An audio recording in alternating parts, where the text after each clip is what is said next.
Variety pets సిటీనే hot spot. పూర్తి వివరాలకు చదవండి రేపటి Sakshi Hyderabad edition. Visakha steel plant కార్మికులు పోరాటాన్ని ఉధృతం చేశారు. ఈ నెల 29న ప్రధాని మోదీ విశాఖకు రానున్నారు. ఈ క్రమంలో స్టీల్ ప్లాంట్ పరిరక్షణ కోసం ఉక్కు పరిరక్షణ పోరాట కమిటీ వేగంగా అడుగులు వేస్తోంది.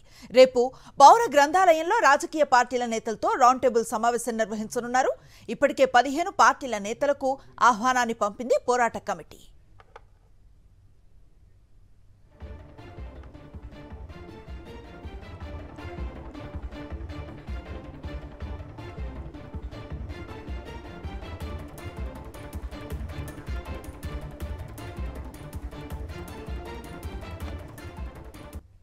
విశాఖ స్టీల్ ప్లాంట్ కార్మికులు పోరాటాన్ని ఉధృతం చేశారు.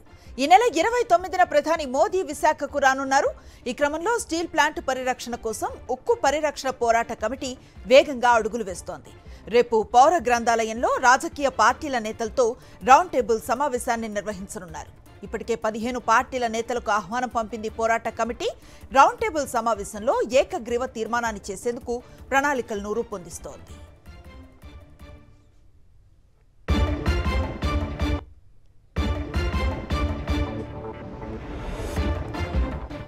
ఇందుకు సంబంధించిన పూర్తి సమాచారాన్ని అందిస్తారు మా కరెస్పాండెంట్ అనిల్. చూస్తూ ఉన్న రౌండ్ టేబుల్ సమావేశాన్ని నిర్వహిస్తున్నట్లుగా తెలుస్తోంది. ఎట్లాంటి తీర్మానం చేసే అవకాశం కనిపిస్తోంది?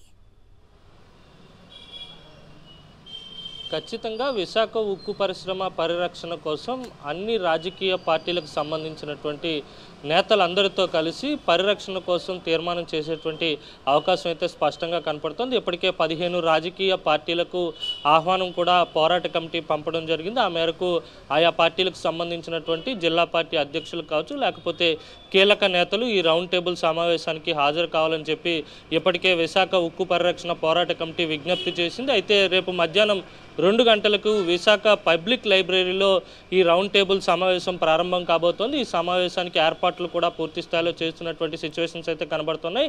29వ తేదీన ప్రధాని విశాఖ రాబోతున్నారు కనుక విశాఖ వేదికగా విశాఖ స్టీల్ ప్లాంట్ ప్రైవేటీకరణను నిలుపుదల చేసి సెయిల్లో విలీనం చేస్తున్నామని నేరుగా ప్రధాని నరేంద్ర మోడీ నోటి నుంచి ప్రకటన చేయించాలని చెప్పి తద్వారా ఇక్కడ ఉన్నటువంటి కూటమి నేతలు ఎవరైతే ఉన్నారో సీఎం చంద్రబాబు కావచ్చు, డిప్యూటీ సీఎం పవన్ కళ్యాణ్తో పాటు మిగతా నేతలందరూ కూడా కలిసికట్టుగా కేంద్ర ప్రభుత్వంపై ఒత్తిడి తీసుకొచ్చి ప్రధానితో ఆ ప్రకటన చేయించాలని, ఆ మేరకు ఒత్తిడి తీసుకురావాలని డిమాండ్ చేసేందుకు వీళ్ళు ఉద్యమ కార్యాచరణ కూడా సిద్ధం చేసుకున్నారు. అందులో భాగంగానే 23వ తేదీ అంటే రేపు ఈ రౌండ్ టేబుల్ సమావేశం జరగబోతోంది. ఇది అయిన తర్వాత ఉత్తరాంధ్రలో ఉన్నటువంటి మేధావులందరితోని మరో రౌండ్ టేబుల్ సమావేశం ఏర్పాటు చేసి అక్కడ కూడా తీర్మానం చేయబోతున్నారు.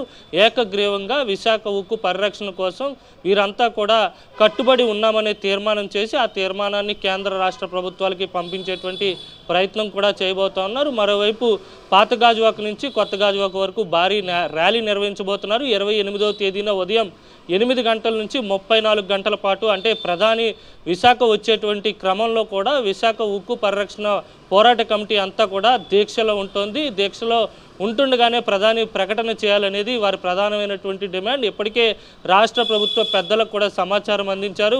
ఇక్కడ ఉన్నటువంటి స్థానికంగా ఉన్నటువంటి ప్రజాప్రతినిధులకు కూడా సమాచారం పంపించారు. ఖచ్చితంగా కేంద్ర ప్రభుత్వాన్ని ఒప్పించి ఆ ప్రకటన చేయించాలని విశాఖ ఉక్కు పరిరక్షణ పోరాట కమిటీ డిమాండ్ చేస్తోంది. మరోవైపు స్థానికంగా ఉన్నటువంటి నేతలు ఎవరు కూడా ఇప్పటివరకు స్పందించినటువంటి పరిస్థితి.